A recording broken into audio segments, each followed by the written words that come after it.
ڈرنا چاہیے کہ کہیں ہم سیدھے راستے سے ہٹ نہ جائیں، ہمیں ڈرنا چاہیے کہ ہم کفر کے دروازے میں داخل نہ ہو جائیں، ہمیں ڈرنا چاہیے کہ ہم بدعت و خرافات میں جا کر نہ پڑ جائیں، ہمیں ڈرنا چاہیے کہ ہمیں ہماری اولاد کے اندر، ہمارے مال و دولت کے اندر، ہماری عزت و آبرو کے اندر کوئی بڑی آزمائش نہ لاحق ہو جائے، ہمیں ڈرنا چاہیے کہ کل قیامت کے دن اللہ کے عذاب اور اس کی گرفت اور اس کی پکڑ میں ہم نہ چلے جائیں۔ اللہ ہم سب کو صحیح معنوں میں اس آیت کی سمجھ عطا فرمائے۔ بسم اللہ الرحمن الرحیم، الحمد للہ رب العالمین، والصلاة والسلام على سید الانبیاء والمرسلین وعلى آلہ واصحابہ اجمعین، اما بعد، السلام علیکم ورحمۃ اللہ وبرکاتہ۔ سامعین اکرام، آج کا جو ماحول ہے، اس ماحول کے اندر نبی اکرم صلی اللہ علیہ وسلم کی سنتوں کو چھوڑ دینا، آپ کے طریقوں سے منہ موڑ لینا ایک عام سی بات ہو گئی۔ لوگ سنتوں کو یہ کہہ کر چھوڑ دیتے ہیں کہ یہ سنت ہی تو ہے۔ لوگوں کو لباس کی سنت بتائی جائے تو وہ سمجھ میں نہیں آتی، انہیں اپنے بال رکھنے کی سنتیں بتائی جائیں تو وہ طریقہ انہیں اچھا نہیں لگتا، انہیں معاشرے میں جینے اور چال ڈھال کی سنتیں بتائی جائیں تو وہ ان کے من کو بھاتی نہیں ہے۔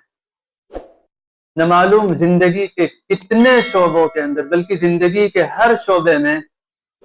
آج ہمارا معاشرہ، مسلم معاشرہ، کتنی سنتوں کو چھوڑے ہوئے ہے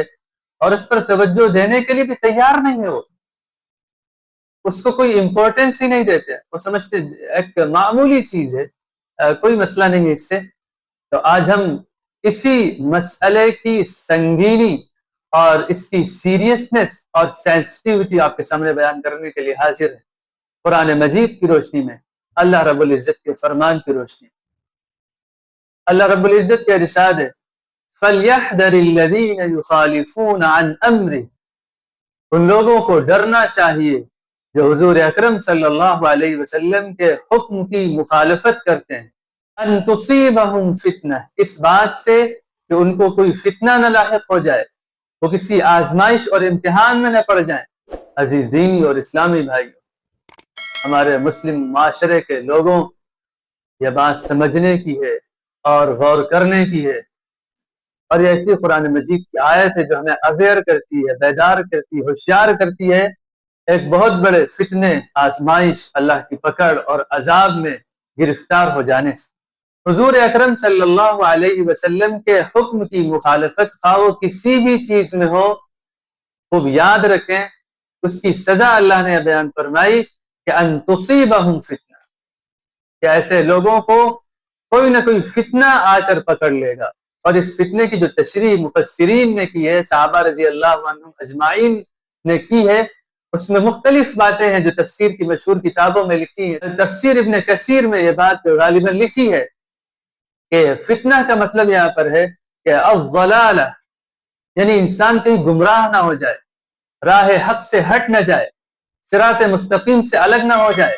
اس راستے کے کہیں دور نہ ہو جائے جو جنت اور خدا تک لے کر جاتا ہے۔ اسی طرح یہ بھی کہا کہ بلاء فی الدنیا،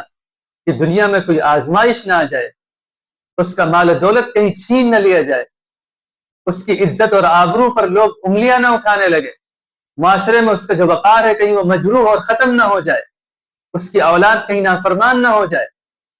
اس کی بیوی سے کہیں جھگڑا نہ ہو جائے، اس کی رشتہ داریاں کہیں ٹوٹ کر بکھر نہ جائیں، اس کی دوستیاں کہیں دشمنیوں میں نہ بدل جائیں۔ بلاء فی الدنیا، دنیا میں آزمائش ہو سکتی ہے۔ فتنے کے معنی کفر کے بھی بیان کیے گئے کہ انسان کہیں اللہ نہ کرے کافر نہ ہو جائے، اپنے رب اور پیدا کرنے والے کا انکار نہ کر بیٹھے، اس کے نبی اور اس کی دی گئی ہدایت کا انکار نہ کر بیٹھے، اس کی دی گئی کتاب کا انکار نہ بیٹھے،